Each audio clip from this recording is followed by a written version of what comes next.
All right, welcome back to another episode of the Top of Off Cricket Podcast. I am your host, Kevin Henry, and with me, I got my boys, then Walter and Sam. And as usual, we talking everything West Indies cricket. Well, fellas, West Indies kicked off their World Cup campaign today. And we by Shimron Hetmyer say, better late than never. As if you go and you look at one of the last episodes that we did surrounding Shimron, the thumbnail says, "Which says Sammy, yeah, go ahead, I come in." You mute. You mute. Yeah, go. Don't wait on me. Yes, go. Don't wait on me. Because the man had bigger things in store. You understand me? Bigger things in store. I watched the game today and I was pleasantly surprised by a couple of things. We didn't lose any wickets in the power play. I saw a lot of people complaining about the power play, that we didn't go hard enough. I thought it was the right approach because the pitch wasn't a pitch that you can go after the ball, right? We could have easily, if that was the approach, we could have easily lost 2 or 3 wickets. And then we would have a different complaint, right? The middle overs, we've perennially struggled in the middle overs. That has been West Indies' struggle. We scored 107 for 3 today in the middle overs. That's correct. Now, I thought we didn't finish as well as we could have, right? But I still thought it was a competitive score against Scotland. How are you feeling there, Walter? As you said, I appreciate the fact that we didn't lose wickets. But positivity is not only boundaries, it's about rotating the strike. And I think looking at it and looking at the ball's face, I think there's again too many dot balls. And so I think yes, there was some caution to the win, but I still think that we need to rotate strike a little better. With how Shimron played, hold on, Walter. But if you look at it from a bigger lens, right? Yeah. Against South Africa, I think the last match that we played, it was 42% dot balls. Yeah. This match, it was 36. If I'm not mistaken. Yeah, 36. 36. And Scotland 35 for Scotland. Yeah. So we gotta take it in that context, that so it's an improvement. It's the World Cup. Yeah, it is the World Cup. I'm setting very high standards, but the fact that we win, I'm happy. But if I'm looking at improvement. I still need some rotation at the strike. We got England in the next game, so let's see how that goes. Let's see if we get down to 34%. Yeah, I agree with you, Kevin, in that I think every time we talk about whether it's T20 or ODI cricket, we bring up this issue of dot balls, you know. And so I'll take 36. Granted, like I said, though, Scotland got 35, so we still 1% above them in terms of dot balls. But the thing I liked, I didn't get to see the game. Actually, what I was doing, I listened to a bit of the West Indies batting because it's been broadcast on YouTube. So people like Andrew Mason are bringing commentary. So that's what I was listening to as I went about my Saturday morning. What I like, though, is in terms of partnerships. You know, we had Hope and King at the top with 54 runs off of 50 balls. Hetmyer and Powell, 81 runs, 37 balls. And then Hetmyer and Rutherford, 36 off of 21. You know, partnerships are important, you see. So I'm grateful for that. Of course, with Scotland, they're the largest partnership. Barrington and Bruce, 78 off of 47 balls. And at that point in time, I was looking at it and I'm going, please don't let history repeat itself. Yeah. So I agree with Walter. You know, we are the World Cup. We need a little more discipline in terms of our bowling. And of course, the batting you want, yes, you don't want to take up so many dot balls, right?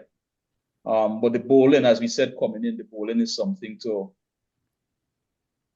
work on.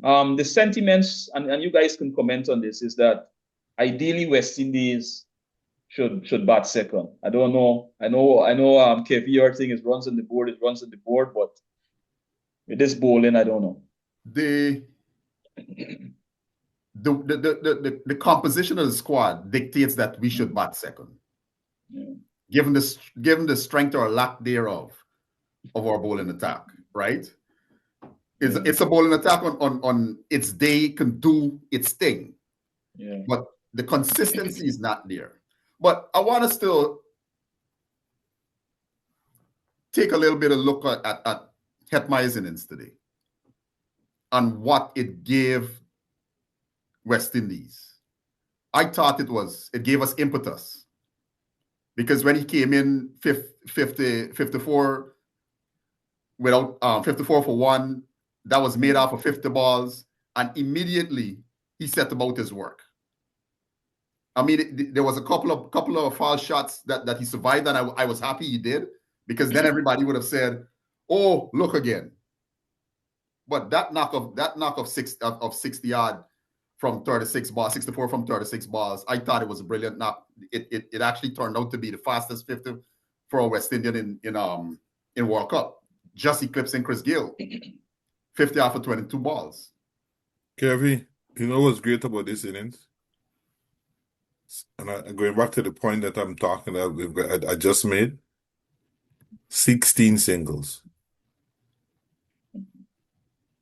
When I look at the wagon wheel, 16 singles, 2 twos, no threes, 2 fours, and Hetty doing Hetty things, 6 sixes. That's what I like. That's what I want to see. So he scored off of most of his deliveries. Exactly. That's what I like. Another thing too, what are your thoughts on Shai Hope, Kevy? I know you mentioned the pitch is not necessarily a pitch that you could just go after the ball at will.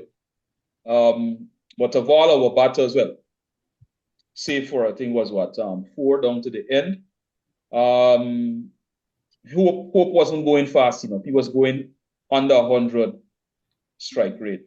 Any thoughts there, or you're cool? I don't know. I actually, like I said before, the wicket wasn't one that you can just go after the bowling like that. You understand?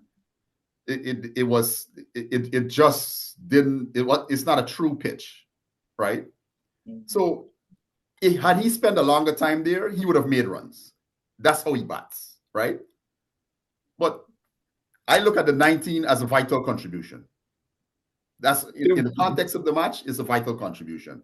Because had he made 5 or 6, we having a different conversation, right? Everybody in that top order had starts, or I would say a decent contribution. 35 from King, 19 from Hope, 24 from Powell, 26 from Rutherford. 26 from Rutherford. You know, so there's consistency there. And if you at the World Cup, when you're in these big tournaments, you want your top 6 to make contributions, right? You want your top 6 to make contribution, because here's the thing: on a different day, Shai Hope is going to face 22 balls and he's probably going to make 56 runs. I am not losing any sleep over it. Yeah. So we turn our attentions to West Indies defense of 182. Jason Holder picked up an early wicket. And then Shimron Hetmyer continued doing Shimron Hetmyer things today. He was electric with the bat, and he was electric in the field. Pulled off an absolute stunner off of Shamar Joseph. Mm-hmm. And Kevy, apparently in an interview, it seems as if prefer the catch, right? Or asked.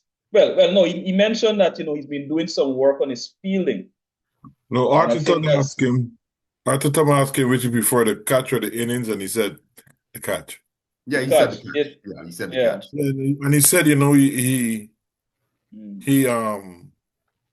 he gave a lot of credence to his wife, who's his personal trainer. I didn't hear the part. How I missed the part? He said that, yes. He said that. He said his wife is his personal trainer in terms of him getting fit. But he does look like he shed a few pounds. Yeah, he does look like he shed a few pounds. That's good. That's an interesting. I didn't know that. Okay. Now respect. Listen, if that is the case, it means she's supporting her husband's career. Yeah. And she's more than interested in the longevity of his career. Behind every excellent cricketer is a good wife, right? Yes, yep. Wife or girlfriend, because girlfriend, whichever one, supporting the exploits. But we look at one point we looked at it, and Scotland seemed to be coasting when Bruce and who was that? Barrington was at the crease. And we can't forget, maybe the guys don't feel good unless they drop a catch or two or three.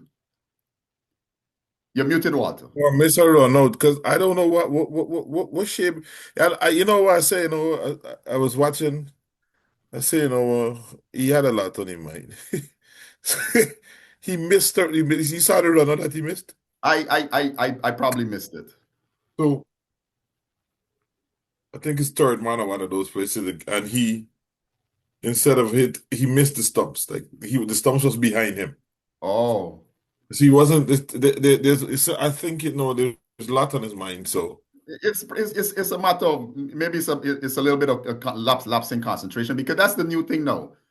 A lot of keepers are not going behind the stumps and wait for the ball like we've been taught back in the day, right? Yeah, they're actually taking it in front and effecting whether it's the run out or just taking the ball. He missed it totally. Listen, all's well that ends well, right? Yeah, the thing about it is that they actually the Jason Holder catch, I'm not even gonna, he said it was the light, and I respect that. But for me they were turned on a little more than they normally are, and I could see. So I need them. You can see they were a bit more switched on than they usually were. I need some more though. I need it almost full up right now. What I liked was when it seemed like Scotland had their foot on the gas, and we're thinking, okay, cool, somebody needs to come and get a wicket.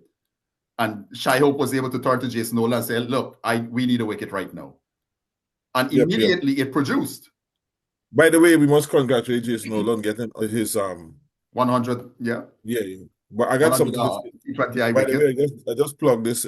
I'm still mad at Shai Hope. I don't know why he bowled Jason Holder in the penultimate over when Shepherd had 5 and he could have allowed him to try and get the 6. It was the number 9 and the number 10 and the number 11 batsman. So sometimes I don't know why he did that. Sometimes that's why sometimes we as fans we jump to conclusions. But as he said, all's well that ends well. One of the things that I like about Shepherd today, the fact that he was bowling that fuller length. And that's what he needs to do, the fuller, quicker length at the end of the day. And sometimes even like when he got the hat trick for him to get the quadruple trick, he went back to that back of the length shot. But at that time, that's not. And then the next ball, he went fuller and he got the wicket. Yeah. So at the end of the day, he has to understand that that's his strength. And yes, he's gonna get pummeled sometimes, and it all depends on the wicket that he's bowling. And so sometimes, like that wicket, if Like I understand what he was doing, but it wasn't called trying to drive it into the wicket and get that hard back of the thing. But at that particular time, he didn't need that. It was tail end batsman, and he needed the fuller length to get those Yeah, you go batsmen. full and straight, right? You miss, I hit. Yeah. And if you get to the slower balls and everything in between there, that's a good thing. But yeah, so I must commend Sheppy. He got that 5 wickets because he bowled that fuller length today. Those 5 wickets that he got. I thought his bowling was quite thoughtful today, right? He understood Listening, he understood the pitch, Also, the conditions. uh, Moti, obviously, and Shamar. I like the fact that Shamar is also doing the same thing.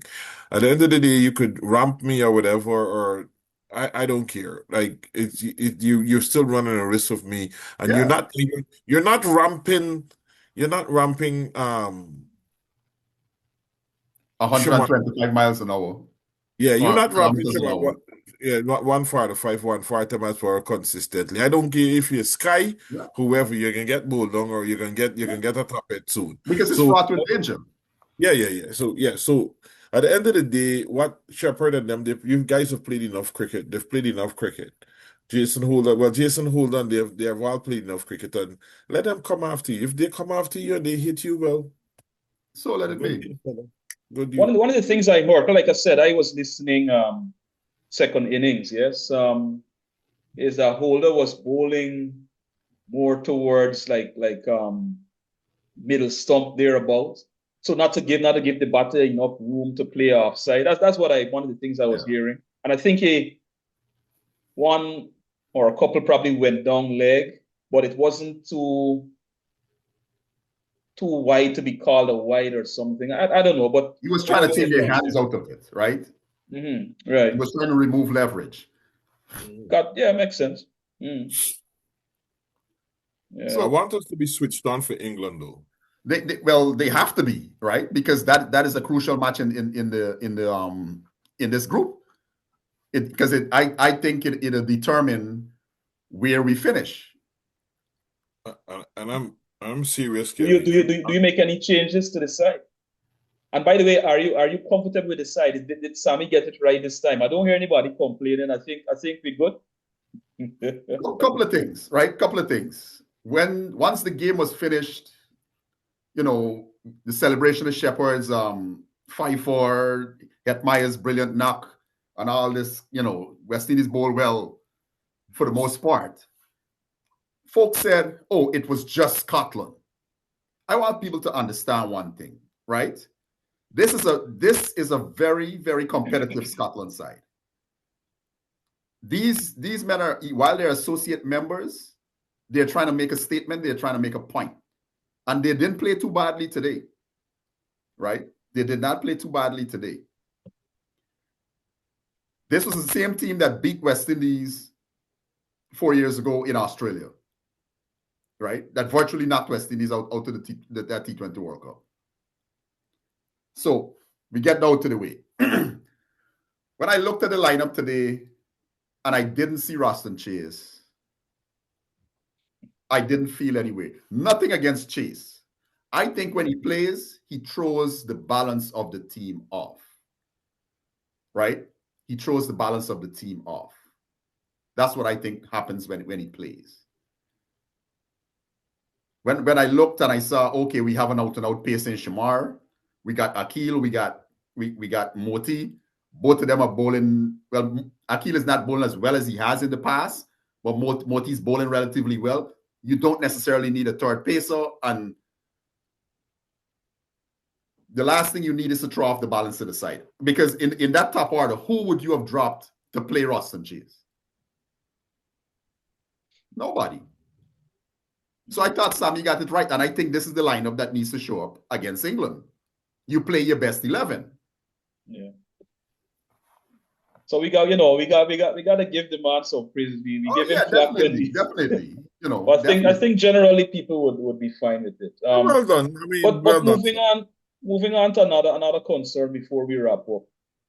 Kevin, you've mentioned time and time again how journalists treat our cricketers. I think Shai Hope did a good job today. People talking about what West Indies would have done in the past and so on. And Shai Hope is like, I'm focused on the here and now. I think that was brilliant. I think if I were him, I wouldn't have even give any acknowledgement to how West Indies would have done in previously. I would have just said, leave it at that. I am looking at the here and now and just shut it down. But I don't know. It's like, it's just like with the Hetty thing, People like negative stories. Negative stories sell. Oh, Hetty not there. Well, this is all, we thrive off of that. As you said, clickbait. Yeah. People love Negativity sells, right? Clickbait. Sorry? Negativity sells, right? Yeah. I don't know. Y'all saw the interview or once the game was finished, I after the man of the match presentation, I listened to Hetty, and Hetty too was brilliant in his assessment of the game. Yeah. I will put this plug in there. As the years has gone on, he has become very, very articulate. And when tough questions are posed of him, the way how he breaks it down and answers the questions, I am very impressed. Hetty's not a fool, He never was. He's not. He's a smart kid. He interviews well. Do I need to mention the man card? I remember that he's always been guided well. Yeah.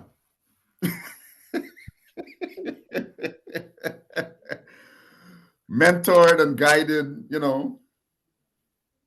Did you teach the guy, Kevin, let me put you on the spot. Did you have a hand? You didn't? No, Marcel. Only Marcel. He came to Borbisai long after I left. Only Marcel. Marcel taught him. French boy would have taught him. Marcel would have taught him. Yeah. The Borbis High School. But you know what though? I'll say this, and the here and now. Kumbli said that West Indies are the dark horse in this competition. Sammy said we winning this thing. Sammy is Black Eyed Peas. You got a feeling. Hold on. So I listened to Sammy's interview yesterday, right? And Sammy, you mentioned Shai Hope's interview today when he was asked about, the previous World Cup winning teams and stuff like that. And I thought Shai Hope handled that pretty well, right? I was disappointed with Sammy's interview yesterday because he kept referring to previous of what West Indies did previously, right? From 2007. Yes, was he right? We were the trailblazers in the T20 game, right? As I always say, West Indies have been playing T20 cricket way before T20 cricket was even a conception, right? But what Sammy and a reporter asked, one of the journalists asked him the question. It seems like people have moved on and West Indies haven't caught up, and he didn't handle that question well, because it is the truth. All these teams have moved on from, okay, we just got to hit the ball from ball 1 to 120. Because you're not going to have 120 opportunities to hit the ball out of the park. They've taken a more measured or scientific approach to the game and worked out the pros and cons and the percentages, and they play the percentages.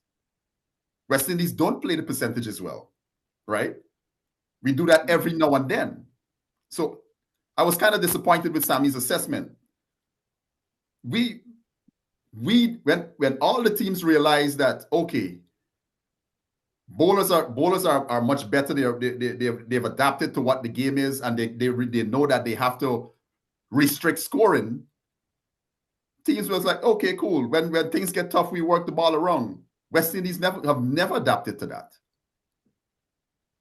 Even Sammy came into the coaching job trying to put something in place where batsmen would, in regional cricket, would work the ball around, and they were given points and all this kind of stuff in regional cricket. And it seems like for some reason he's abandoned it a little bit. See, going back to my 33, they should have run the score a little more positive. I'm not saying no, but I'm also being realistic. Last week it was 42%. This week it's 36%. We haven't been known. The week before it was 50%. You understand? So you're looking at a 14% drop in the space of 2 weeks. I'm living with that. If we show up against England and we are 30%, I'm good. That means there's more runs on the board. Anyways, people, let's know your thoughts on the game. Brilliant from Hetmyer. Brilliant from the Barbies crew. Yeah, well done, Barbies intercounty team. Yeah, the Barbies intercounty team represented well at the T20 World Cup today. Barbies won that game. I don't care what y'all say. Moti, Sheppy, Hetty. Especially the Amsterdam Kanji people. Yeah. Big up the Tugboat Park Cricket Club people. Yeah, big up. Oh, and by the way, Brandon King would have passed Chris Gayle, right? In terms of the most runs. Yes, he passed somebody today. Yeah. So he's behind Puran and he's Powell. quietly working his way up the charts. Hey, we ain't mentioning Puran. You notice I said he's quietly working his way up the charts, right? I just being facetious, people, but yeah. Anyways, we come up against England when? The 15th, I think. 15th. Damn, that's a long 15th. Time. That's a whole week away. Yeah. Yeah. That's some ways away. Next match is against England. West Indies have some time to get some reps and sets in and work out some things for the English because England play really good T20 cricket. Next Sunday, yeah. Anyways, fellas, thank you for checking in. West Indies did well today. Sheppy, Hetty, Shamar, Jason Holder, Sharfane. It was a group effort. People, drop your comments. Don't forget to like, share, hit the notification bell. We're top of off. For Walter, Sam, this is Kevy, and we're out.